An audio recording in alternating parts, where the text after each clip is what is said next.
Olá amigos, tudo bem? Meu nome é Bruno Sankey e como eu disse para vocês, todo início de mês eu estarei trazendo aqui no canal um vídeo mais longo, tratando de algum assunto um pouco mais complexo. Hoje eu estarei apresentando de maneira crítica para vocês a Psicologia Humanista de Carl Rogers. Eu já peço aí para você deixar o seu like no vídeo, se inscrever no canal caso você não seja inscrito e ativar o sininho a fim de que você possa receber novas notificações.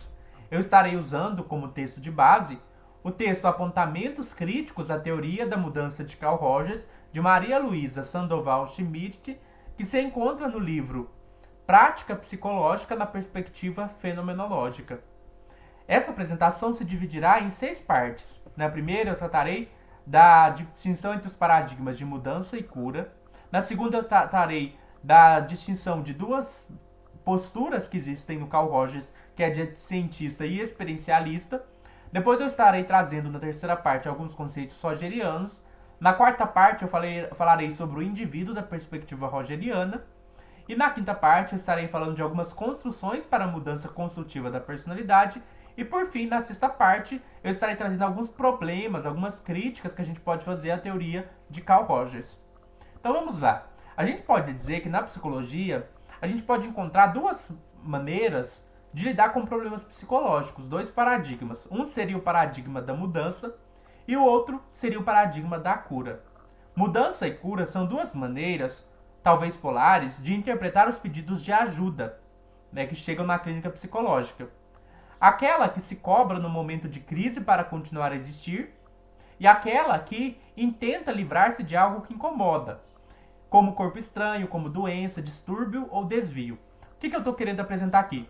Pode ser que chegue na clínica alguém com uma demanda e eu posso interpretar isso como querendo dizer que a pessoa está em crise e que ela precisa vencer essa crise através de um certo autoconhecimento, de um desenvolvimento pessoal.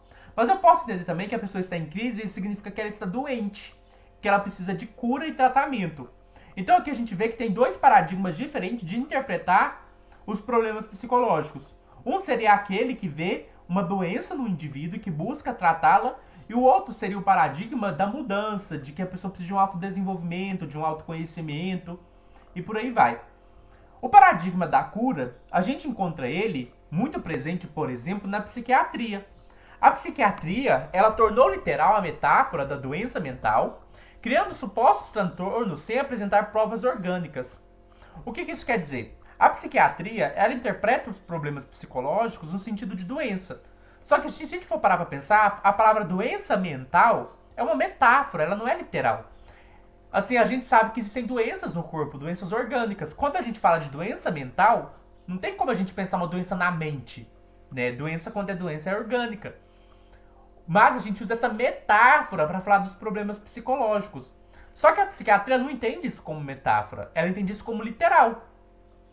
E aí, por entender isso como literal e por entender a mente como meio que distinta do corpo, a psiquiatria, ela acaba criando supostos transtornos sem apresentar prova orgânica. Então, assim, sem nenhuma prova orgânica, aquilo é chamado de doença. E nesse sentido, a psiquiatria ela torna-se uma antítese da medicina. Esse é um escândalo científico, que é nomear algo como doença sem apresentar provas orgânicas disso. Então esse é um dos problemas do modelo de cura na psicologia. Porque ela acaba tomando os problemas mentais, as condições mentais como transtornos, como doenças. Será mesmo que as condições mentais podem ser chamadas de transtornos ou doenças? Pelo paradigma de cura, sim. Mas esse é um problema, talvez.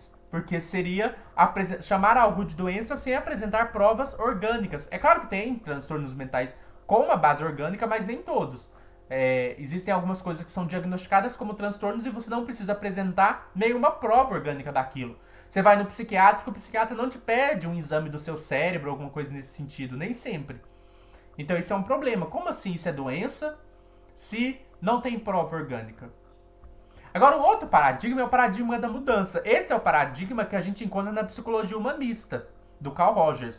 O humanismo, no qual se insere a abordagem centrada na pessoa, e aqui a gente pode chamar a psicoterapia com base humanista de abordagem centrada na pessoa, porque a pessoa tem um lugar central nessa terapia, ela enfatiza a psicoterapia como um processo de autoconhecimento, relativizando o lugar da doença, do tratamento e da cura. Então, o que importa aqui não é curar, é mudar, porque transtornos mentais, condições mentais não são doença para essa perspectiva. Se não são doença, não precisam de cura.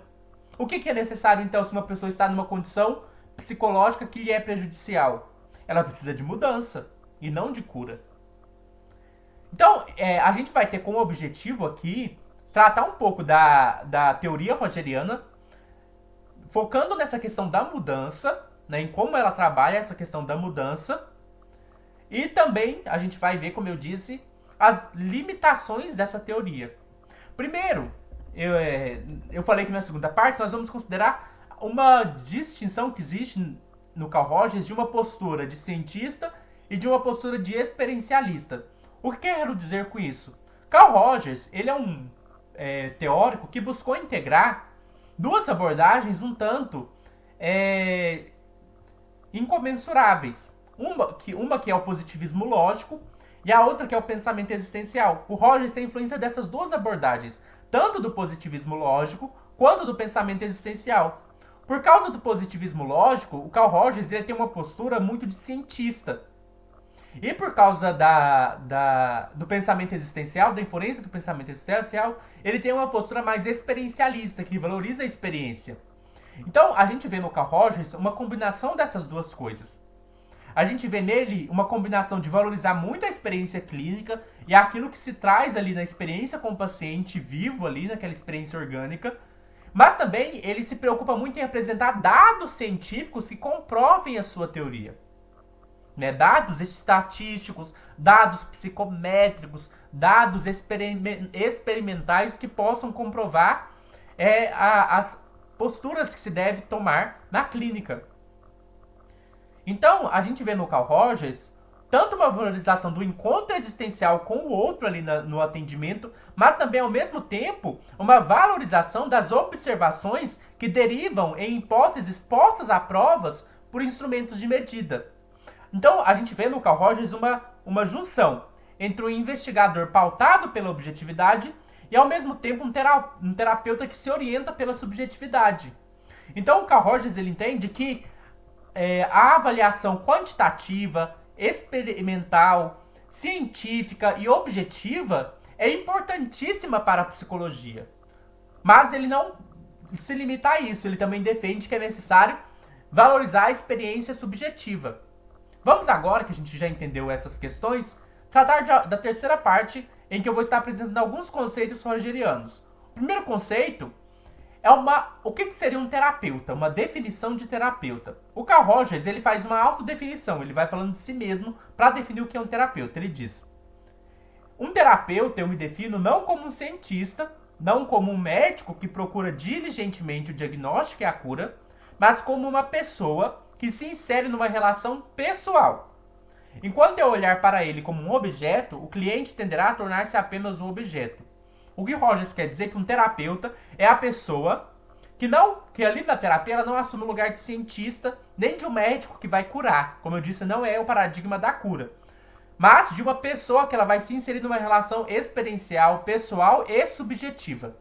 E que no contexto da terapia, o terapeuta não pode considerar o outro um objeto, nem um objeto de tratamento ou um objeto de investigação científica. O outro é uma pessoa, e é como pessoa que ele deve ser tratado. Então, o terapeuta é essa pessoa que, no contexto da clínica, considera o outro como pessoa real, numa relação existencial e não numa relação de sujeito-objeto. O segundo conceito, também ligado a esse, é o conceito de unidade de experiência. O que é o conceito de unidade de experiência? É o conceito de relação eu-tu. Então, o eu e o outro, o terapeuta e o cliente, eles formam uma unidade, por oposição à visão médico-científica do cliente como objeto. Então, é uma relação, não é eu, isso. Né? Em português, a gente não tem os pronomes muito claros para designar a diferença entre uma pessoa e uma coisa. Né? No inglês, a gente tem. Se eu quero falar de uma pessoa, eu uso he, she. Agora, se eu quero falar de uma coisa, eu uso it. O que o Rogers quer dizer? Ele quer dizer, assim, que a relação da clínica não é uma relação I-it, mas uma relação e o, né? Ou seja, uma relação entre eu e tu. E não uma relação entre eu e it, eu e isso. O que ele quer dizer, então, que o outro não pode ser tratado como um isso, uma coisa, mas como um tu, como uma pessoa. O cliente deve poder experimentar livremente o que sente e sua compreensão, enquanto que o terapeuta deve poder deixar-se flutuar na corrente da experiência ou da vida deste outro. Então ali deve ser uma experiência viva, não pode ser uma coisa fria. O sentimento, as emoções que ali se geram nessa relação precisam ser reais e vivos. Precisam ser deixar que se experiencie. O intento do encontro entre terapeuta e cliente consiste em tornar-se si mesmo, que se traduz numa abertura para os sentimentos e tendências do organismo. Ou seja, o terapeuta não tem que fingir ser uma pessoa que ele não é, e o terapeuta precisa criar um ambiente facilitador em que o cliente possa se experimentar como ele é, que ele não precisa usar máscara, não precise usar couraças, mas que todos ali possam permitir tornar-se o que são, ser autênticos com aquilo que estão sentindo, sem esconder seus sentimentos, sem poder mentir sobre eles, sem usar uma máscara ou uma couraça. Esse é o conceito de unidade de experiência. Unidade porque é uma unidade entre eu e o outro, eu e tu, e de experiência porque ali se permite uma abertura para os sentimentos. Outro conceito importante é o conceito de escolha existencial. O que é escolha existencial? É escolher tudo o que somos, escolher nossa constituição corporal, nossas capacidades mentais, nosso objetivo moral, nossas predisposições emocionais, nosso país, o mundo em que nascemos e assim por diante. O que isso quer dizer? Quer dizer, então, escolha existencial, fazer uma escolha por mim mesmo, por aquilo que eu sou. Não é fugir do que eu sou. Eu preciso aceitar aquilo que eu sou, aceitar quem eu sou, aceitar meu corpo, aceitar minhas emoções, aceitar o mundo em que eu vivo. Não no sentido de que não se possa mudar. Como eu disse aqui, a gente está falando de mudança. Mas antes de mudar, eu preciso me aceitar como eu sou. Eu preciso aceitar aquilo que eu sou. Preciso fazer uma escolha por mim mesmo. Não posso fugir do que eu sou. Não posso tentar ser aquilo que eu não sou. Preciso ser eu mesmo. Quando uma pessoa, por exemplo, ela foge daquilo que ela é, a gente pode pensar no homossexual enrustido, ela está agindo na má fé. Né? Ela não está fazendo uma escolha por si mesma e por aquilo que ela é. E aí, ligado a essa noção de escolha existencial, a gente tem a noção de salto. Salto significa que a escolha existencial é uma escolha absoluta, que não está determinada. É uma escolha em relação à qual não se pode voltar atrás.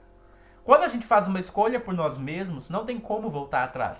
Quando a gente assume aquilo que nós somos, isso é uma escolha definitiva. Por isso é uma espécie de salto, porque você está meio que se arriscando para uma coisa que não vai ter como voltar atrás. Então a escolha existencial ela se traduz como salto. Uma outra definição, um outro conceito muito importante é o conceito de aprendizagem significativa.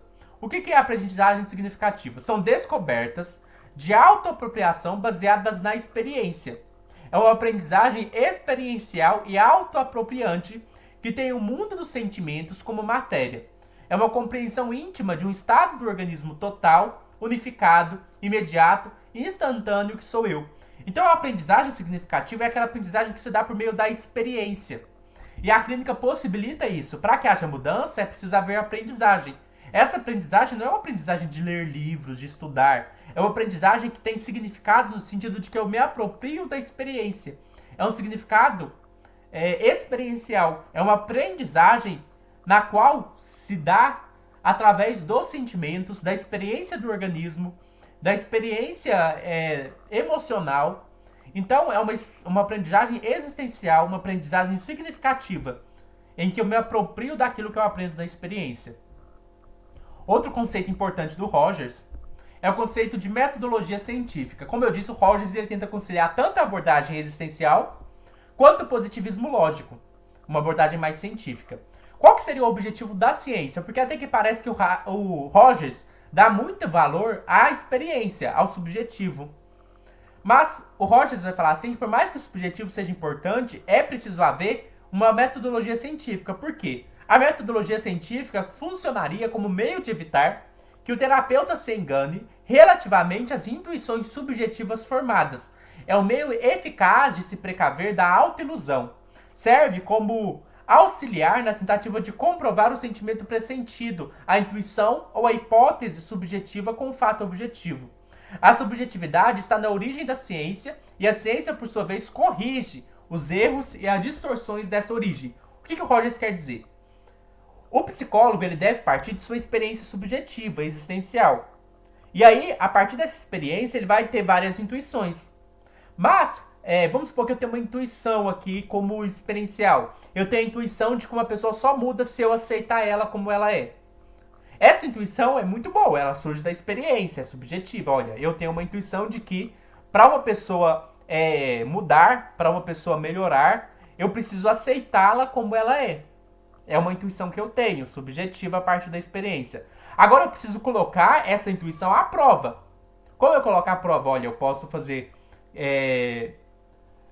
uma pesquisa e fazer várias situações clínicas em que eu possa comprovar se realmente, se eu atuar aceitando a pessoa, se aquilo vai produzir resultados positivos. Eu arrumo um grupo controle onde não há aceitação e eu faço um grupo no qual os psicólogos eles vão aceitando a pessoa como ela é e vou vendo, comparando esses dois grupos, né, cientificamente, se o grupo onde há autoaceitação, onde há aceitação, ele evolui melhor do que o grupo onde não há aceitação. Se isso ficar comprovado, de que a aceitação está relacionada com a melhora, então quer dizer que minha intuição estava certa. Então, a metodologia científica serve para isso, para poder juntar a hipótese subjetiva com um fato objetivo. Então, eu tenho uma hipótese que surge por intuição, e para comprovar se essa hipótese está correta, eu vou para o método científico. Então, é assim que funciona a psicologia humanista. Ela trabalha a partir de intuições experienciais, mas ela não abandona a necessidade de confrontar isso com o método científico objetivo. E aí a subjetividade está na origem, porque a intuição subjetiva é a partir do ponto que eu parto, mas eu preciso da ciência para que ela possa corrigir os erros e as distorções que a minha subjetividade e as minhas intuições podem cometer. Então esses são os conceitos básicos que eu quis apresentar. Agora a gente vai falar um pouco sobre a noção de indivíduo na psicologia humanista. E aí a gente apresenta 3 proposições, o Rogers na psicologia humanista dele existem 3 proposições sobre o indivíduo. Então, quais são as noções que a psicologia humanista trazem sobre o indivíduo? Quais são as proposições sobre o indivíduo presentes na psicologia humanista?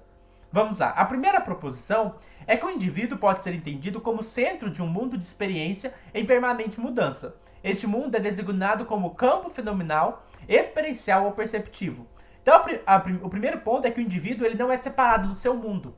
Ele está incluído no mundo. O indivíduo ele inclui o seu mundo da experiência. Então, o indivíduo ele é centro de um mundo experiencial, de um mundo perceptivo, que ele experiencia, que ele percebe, que ele vive. Esse campo é o fenomenal, esse campo em que o indivíduo está é o mundo da experiência. Então, o primeiro ponto é que o indivíduo nunca é um indivíduo isolado.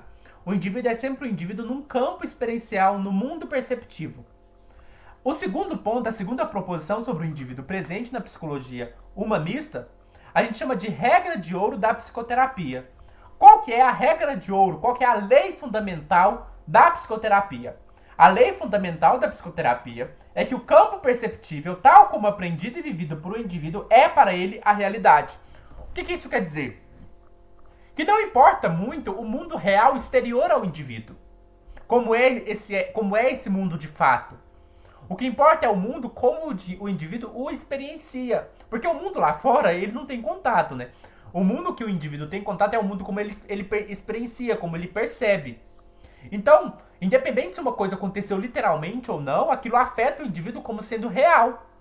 Então, assim, às vezes o indivíduo narra uma experiência que não está em total acordo com a realidade exterior. No entanto, como o indivíduo não faz a separação entre realidade exterior e realidade interna percebida, aquilo que o indivíduo vivencia, aquilo que ele percebe, é para ele a realidade. Então a regra de ouro da psicoterapia é se importar com o mundo como o indivíduo experiencia. Não é tentar ver como é que é o mundo em si, né? Até porque o mundo em si é incognoscível. O que importa é o mundo como o indivíduo experiencia. E o mundo como esse indivíduo experiencia é para ele a realidade. Então o psicoterapeuta não tem a função de falar assim, nossa, mas o que você está me narrando é mentira. O que você está me narrando não está de acordo com a realidade. Não é isso. A função do psicoterapeuta é entender que, independente se aquilo que o cliente está narrando corresponde à realidade ou não, independente disso, aquilo é real para o indivíduo. É o mundo como ele percebe e isso o afeta. Então, a segunda proposição é que o psicoterapeuta precisa levar em conta que o mundo como o indivíduo percebe é para ele a realidade. A terceira proposição que a psicologia humanista faz sobre o indivíduo é que o organismo reage àquilo que percebe. Mudanças na percepção correspondem a modificações na conduta. Então, o que isso quer dizer? Se o mundo é como eu percebo, se a realidade para mim é como eu a percebo, isso significa que se eu modificar minha percepção, eu modifico o próprio mundo, eu modifico a própria realidade. Então, mudanças na percepção, mudanças na maneira como o indivíduo vê o mundo, não são simplesmente mudanças perceptivas, são mudanças reais, mudanças concretas. Então, se eu possibilito ao indivíduo olhar para um fenômeno de uma outra maneira, eu estou possibilitando a construção de um novo mundo. Porque se a realidade é o mundo como o indivíduo percebe, se eu modifico, se há uma modificação na percepção, há uma modificação no próprio mundo. E quando o mundo de uma pessoa se modifica, as condutas dela também se modificam. Então, assim, é importante a gente entender que se o indivíduo e o mundo são inseparáveis, modificações no indivíduo significam modificações no mundo. Não tem como separar o indivíduo do mundo. Modificações na percepção do indivíduo são modificações na percepção do mundo. Aí existem alguns conceitos rogerianos importantes sobre o indivíduo. O primeiro conceito sobre o indivíduo importante que deriva dessas proposições é a noção de tendência atualizante. A tendência atualizante é a tendência do organismo para realizar-se, manter-se e realçar sua própria experiência. Então o que isso quer dizer? Que todo indivíduo tem uma propulsão, um impulso, uma tendência para se auto-atualizar, para se autodesenvolver. A gente pode comparar o indivíduo como uma planta. Uma planta, você pega a sementinha e planta ela tem uma tendência nela mesma para crescer, para virar uma planta. Então a gente chama essa tendência do indivíduo para se desenvolver de tendência atualizante. Outro conceito importante presente na psicologia humanista é a noção de self. O self é a consciência de ser e de agir que não se confunde com o organismo. O self é distinto do organismo. Então, assim, eu tenho meu organismo e tenho meu eu, meu self. Meu organismo, ele pode estar se orientando de um modo e meu eu, de outro. Meu eu pode ir além do meu self. Né? E aí a gente pode, então, entendendo o self assim como destino do organismo, falar de 3 destinos possíveis no desenvolvimento da relação entre o self e o organismo. Existem 3 possibilidades. A primeira é de nossas experiências de vida serem apreendidas e simbolizadas numa relação com o self. Então, meu eu pode estar em harmonia com o meu organismo. Essa é uma primeira possibilidade. Aquilo que eu sou está em harmonia com aquilo que eu vivo. Agora, a segunda possibilidade é de as experiências de vida de um indivíduo passarem desapercebidas porque não se relacionam com a estrutura do self. Então, existem, às vezes, experiências que não tem nada a ver com aquilo que eu sou e eu nem sequer me dou conta delas, porque elas não se relacionam com o meu eu. Eu vivo aquilo, mas eu não integro aquilo ao meu eu. Uma terceira possibilidade é de as experiências de vida de um indivíduo serem recusadas à simbolização ou simbolizadas de modo distorcidos por conta de sua incoerência frente à estrutura do self. Pode acontecer de haver uma incoerência entre o meu eu e o meu organismo. Pode ser que meu organismo me sinta algo, mas meu eu sinta outro, vamos por assim dizer. Que meu organismo vivencie algo, mas meu eu vá na direção oposta. Então, eu não sou autêntico com aquilo que eu sou. Eu posso pensar, como eu dei o exemplo da questão do homossexual, né, enrustido. Aqui, vamos considerar as 3 possibilidades. Primeiro, se a homossexualidade do meu organismo se está numa harmonia com o self, eu consigo me assumir de boa. Se está totalmente desvinculado, às vezes eu nem me percebo, eu nem me dou conta das minhas tendências homossexuais, dos meus desejos e sentimentos homossexuais. Agora, existe a possibilidade de eu estar em total incoerência com aquilo que meu organismo vive. De ser um homossexual enrustido, por exemplo. Uma outra noção importante, para entender a noção de indivíduo na psicologia humanista, é a noção de subcepção. O que é subcepção? Subcepção é a capacidade dos indivíduos de discriminar estímulos ameaçadores e não ameaçadores reagindo a eles de modo apropriado, sem contudo reconhecê-los conscientemente. O que o Rogers quer dizer com subcepção? Subcepção significa que eu posso confiar nas intuições do meu organismo. Por exemplo, às vezes eu não estou consciente de uma coisa, mas de repente eu sinto que alguma coisa está me ameaçando. E meu organismo reage a isso. Às vezes eu não preciso estar consciente de algo para meu organismo reagir. Uma maneira muito boba assim, de apresentar isso é se eu encostar a mão numa coisa quente, antes mesmo de eu tomar consciência de que eu encostei minha mão numa coisa quente, meu organismo já vai reagir retirando minha mão dali. Isso também acontece em larga escala. Às vezes a gente está sentindo que uma coisa não está bem, então uma coisa está errada. E a gente reage a isso mesmo sem ter consciência do que está acontecendo. Então, nosso organismo ele é capaz de perceber coisas que a gente conscientemente não percebe. Ele reconhece essas coisas e ele reage a isso de maneira apropriada, mesmo se a gente ter consciência exatamente do que está ali. Então, a gente precisa confiar no nosso organismo, naquilo que a gente sente, mesmo que a gente não entenda. Eu estou me sentindo estranho, estou sentindo que tem alguma coisa errada. Mesmo eu não sabendo o que é, eu preciso confiar no meu organismo. Quando o indivíduo ele aprende e aceita num sistema coerente e integrado todas as suas experiências viscerais e sensoriais, necessariamente compreende melhor os outros e aceita os outros como pessoas distintas. O que o Rogers quer dizer com isso? Quando o indivíduo aceita suas intuições, quando ele aceita a sua experiência, quando ele aceita seu organismo, é mais fácil dele aceitar o outro. Voltando ao exemplo do homossexual, um homossexual enrustido, ele se torna um homofóbico, porque ele não se aceita e ele também não aceita os outros, ele condena os outros. Então, geralmente, o homossexual enrustido ele vai ser uma pessoa homofóbica. Agora, se eu aceito minha homossexualidade de boa, se eu aceito meus sentimentos de boa, é mais fácil eu aceitar o outro. Então, quanto mais uma pessoa se aceita, mais ela está preparada para aceitar os outros. Então, essas são as noções do indivíduo de acordo com a psicologia rogeriana. Agora a gente pode ir para a quinta parte e tratar um pouco sobre as construções para uma mudança construtiva da personalidade. Como se opera a mudança na psicologia humanista? Dada a presença de certas atitudes, conferido um clima facilitador às relações psicossociais, então um processo de crescimento autodirecionado ocorre com os indivíduos. O que isso quer dizer? Eu disse para vocês que tem um conceito em Rogers que é o conceito de tendência atualizadora, que nós somos como plantinhas que se desenvolvem naturalmente. Só que para uma planta desenvolver, você precisa aguar, você precisa colocar adubo, precisa colocar ela no sol. Então, o que acontece? Por mais que a gente tenha uma tendência natural a desenvolver-se, a gente precisa estar em condições para que essa tendência se atualize. Se eu colocar uma planta num quarto escuro, não aguar ela, não adubar ela, ela vai morrer. Então, assim, uma sementinha ela só vai se desenvolver se ela tiver condições apropriadas. Mas a tendência dessa semente se desenvolver já está dentro dela. Ela só precisa de condições para que essa tendência que já está dentro dela se desenvolva. Então eu não preciso direcionar a plantinha para onde ela vai crescer, ela cresce naturalmente. Com o ser humano é a mesma coisa, eu não preciso dizer a uma pessoa que caminho que ela deve seguir para ela se desenvolver. Ela é como uma planta, ela vai se desenvolver naturalmente, eu não tenho que direcionar ela. Eu não tenho que dizer faça isso ou faça aquilo. Eu não tenho que dar conselhos para ela dizendo, olha, para você se melhorar, para você se desenvolver, você tem que fazer isso, isso e isso. Não preciso fazer isso. Porque a pessoa se desenvolve naturalmente. O que eu preciso é fornecer condições facilitadoras, um clima facilitador para que esse crescimento autodirecionado aconteça.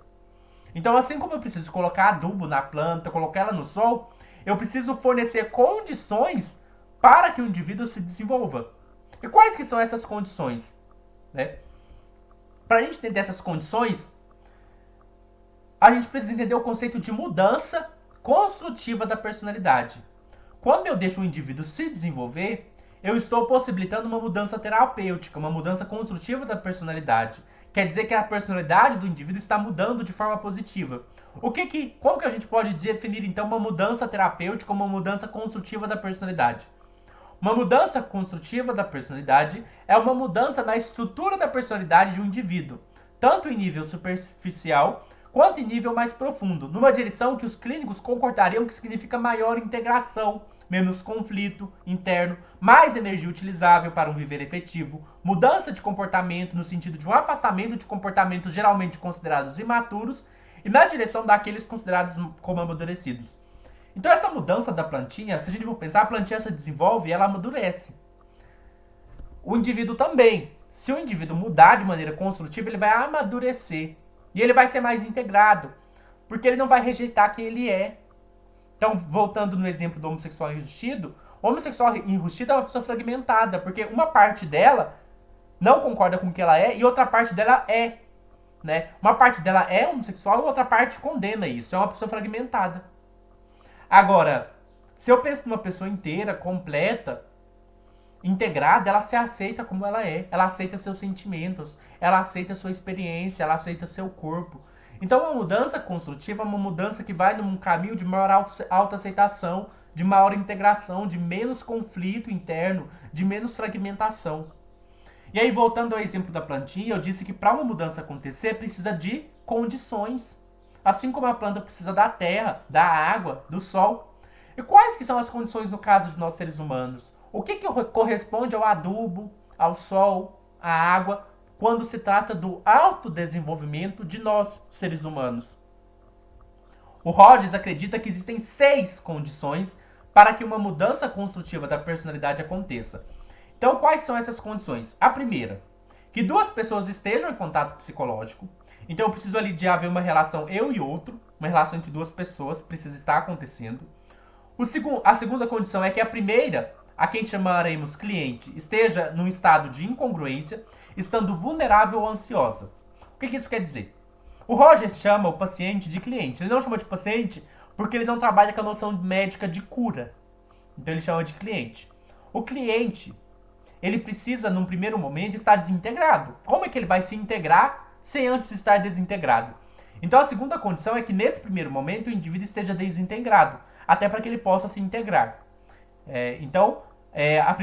A primeira condição é que exista uma relação entre o psicoterapeuta e o cliente. A segunda é que esse cliente esteja num estado de incongruência, de não integração. A terceira condição é que a segunda pessoa, que é o psicoterapeuta, esteja congruente. Então isso é interessante. Não adianta eu querer ajudar uma pessoa a se aceitar se eu não me aceito. Então, para eu poder ajudar uma pessoa, eu preciso estar inteiro. Eu preciso estar integrado. Se eu não estiver integrado, não tem como eu ajudar uma pessoa que não está integrada a se integrar. Então, enquanto o cliente precisa estar desintegrado para que ele possa se integrar, para ajudar ele a se integrar, eu preciso estar integrado. Eu preciso ser aquilo que eu sou.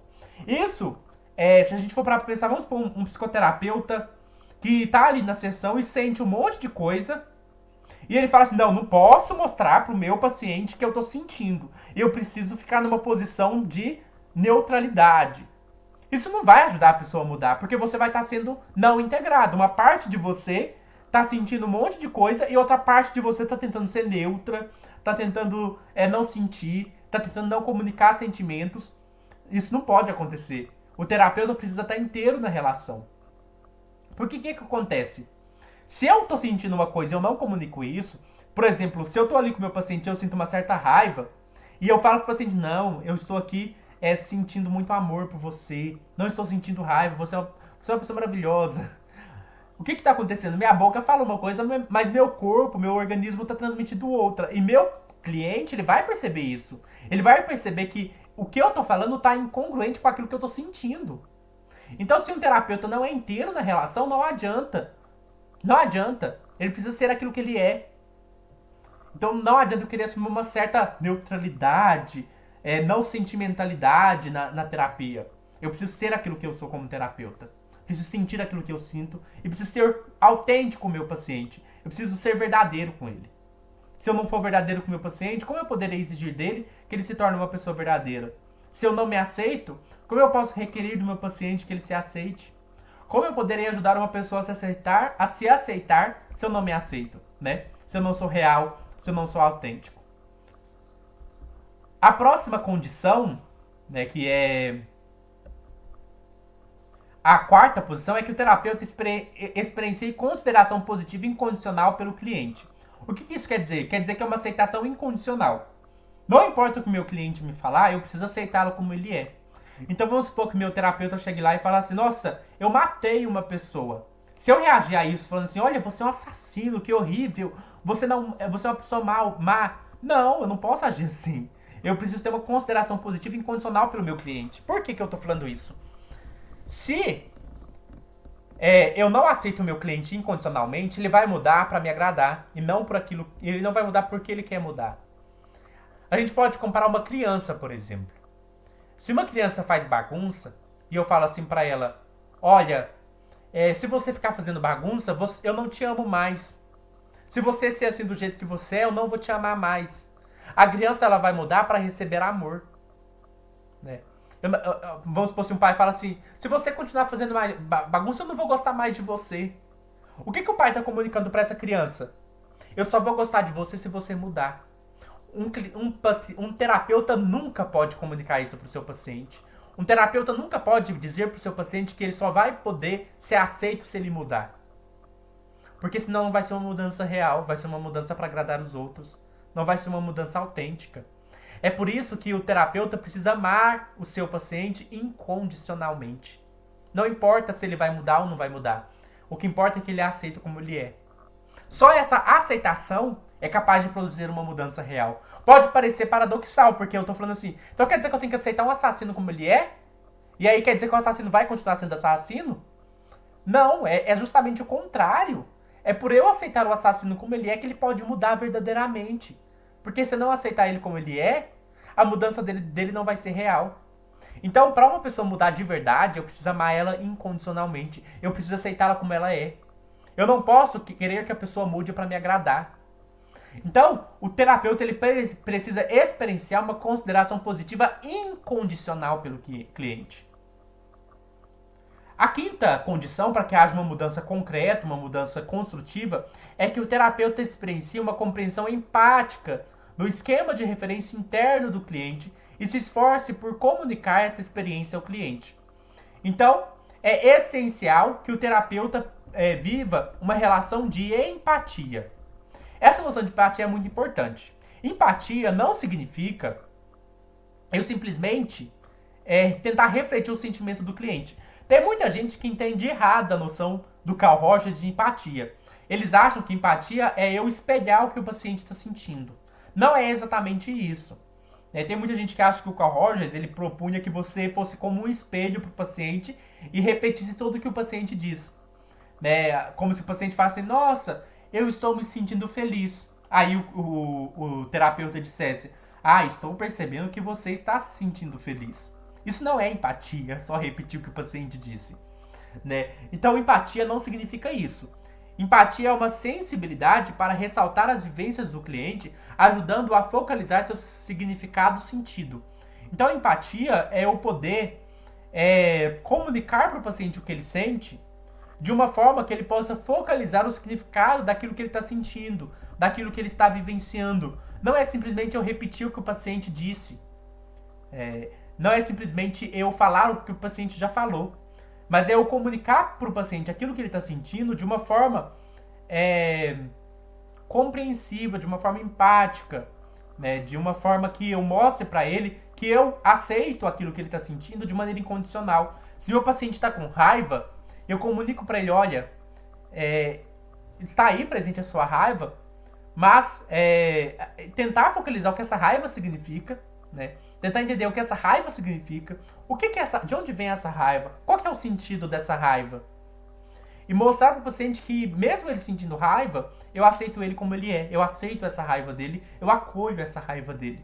Então não é simplesmente eu repetir o que o paciente disse, é eu fornecer para ele uma busca de tentar compreender esse sentimento e mostrar para ele que eu aceito ele incondicionalmente. Isso é empatia no sentido rogeriano. Então, aqui a gente pode considerar, já considerado suficientemente, essa parte sobre essa penúltima parte, sobre essa quinta parte. Deixa eu só aqui porque eu me perdi um pouquinho. Essa quinta parte sobre as construções para uma mudança construtiva da personalidade. Então a gente viu como se dá essa mudança construtiva e quais são as condições para ela. Agora, para finalizar, eu apresentei a teoria do Rogers, eu vou trazer algumas questões que podem ser problemáticas nessa teoria. Talvez você aí que já foi acompanhando essa apresentação já deve ter pensado: olha, será que isso não me pareceu muito certo, eu não concordei muito com isso. Então vamos lá para alguns problemas. O primeiro problema, que eu acho que foi a gente disse logo no começo, é esse problema de tentar misturar positivismo lógico com perspectiva existencial. A gente vê aí que parece que tem uma confusão no Rogers com isso, né? Porque ao mesmo tempo ele quer valorizar a experiência, mas ao mesmo tempo ele quer uma metodologia científica. Então a gente pode questionar, será que isso é bem sucedido? Será que dá para combinar essas duas coisas? Uma questão a se pensar, né? Não dá pra gente dar uma resposta definitiva, mas a gente pensa sobre isso. Uma outra questão, né, é a questão da fragilidade teórica. A gente vê no Carl Rogers uma certa fragilidade na sua teoria em substancialidade teórica. A gente vê que o Rogers ele trabalha muitas ideias, mas ele não tem conhecimento teórico muito aprofundado. Então, assim, o Rogers ele não tem muita substância teórica, ele não tem um corpo, um suporte teórico muito claro. A gente vê assim o que o Rogers ele valoriza muita experiência, muitas intuições, mas a gente percebe nele uma certa fraqueza no sentido teórico, no sentido de uma substancialidade teórica mais forte, vamos assim dizer. Um outro problema que a gente pode encontrar é que o Rogers ele se interroga sobre a possibilidade do homem constituir-se como tal no isolamento ou num estrito contato com a natureza. Já do ponto de vista fenomenológico, tal possibilidade é impensável, pois a humanidade do homem é plural e mundana. Parece que o Rogers consegue pensar na possibilidade de uma tendência que existe em nós de se autodesenvolver, que é independente de tudo, assim, né? Que ela se constitui e está interna a nós. Essa distinção entre aquilo que está interno a nós e que pode se desenvolver por si mesmo, inseparável do contexto social, histórico e cultural, é um problema na teoria do Rogers, né? Um outro problema relacionado com a questão da limitação e fragilidade teórica é que o Rogers faz uma apropriação incompleta de um sistema filosófico. Como eu acho que deu para perceber, o Rogers tem muita influência da fenomenologia existencial. Só que o Rogers ele se apropria dessa teoria apenas parcialmente. A gente vê ele tentando dialogar com o positivismo lógico e acaba ficando uma coisa fragmentada, né? Um outro problema da teoria do Rogers é que ela parece evadir-se da questão da responsabilidade do indivíduo pelo mundo, tornando abstrata a vida social. Ao associar a experiência às sensações do organismo, Rogers prescinde da dimensão social e cultural. A liberdade pessoal é ganha contra a responsabilidade social. Então parece que no Rogers há uma ênfase muito grande no indivíduo e pouca ênfase na questão cultural, na questão social. Muito se fala do indivíduo precisar mudar, mas e a sociedade? E a cultura? Né? E as dimensões culturais? Por exemplo, eu posso falar que uma pessoa precisa, por exemplo, um homossexual enrustido, como deu exemplo, eu posso falar que ele precisa se aceitar. Mas será que eu estou levando em conta o contexto social dele? Será que eu estou levando em conta a sociedade que ele vive? O quanto essa sociedade é homofóbica? O quanto que ela reprime? O quanto é difícil se aceitar e se assumir numa sociedade assim? Então eu preciso levar em conta o contexto social e cultural. E não posso culpar o indivíduo, olha, não posso chegar no homossexual enrustido ou no homossexual que está no armário e falar assim, olha, você precisa se aceitar. Será que é tão fácil assim? Será que todo mundo que está no armário precisa sair do armário, né? A gente percebe o quanto a família pode rejeitar, o quanto de coisa ruim pode acontecer. Então a gente precisa questionar até que ponto a teoria do Rogers ela evade da questão da responsabilidade social, de considerar os fatores sociais. E essa tendência individualista na teoria do Rogers, ela vigora nas sociedades capitalistas liberais. Então a teoria do Rogers ela tem uma influência liberal, porque ela está de acordo com o individualismo da sociedade capitalista, dessa ênfase no indivíduo. Então a ênfase no indivíduo faz com que a gente não tenha uma perspectiva tão ampla das questões sociais e culturais. Esses problemas não são problemas para dizer que a teoria do Rogers está errada, não é isso. Esses problemas são para a gente ver limitações e fazer uma autocrítica.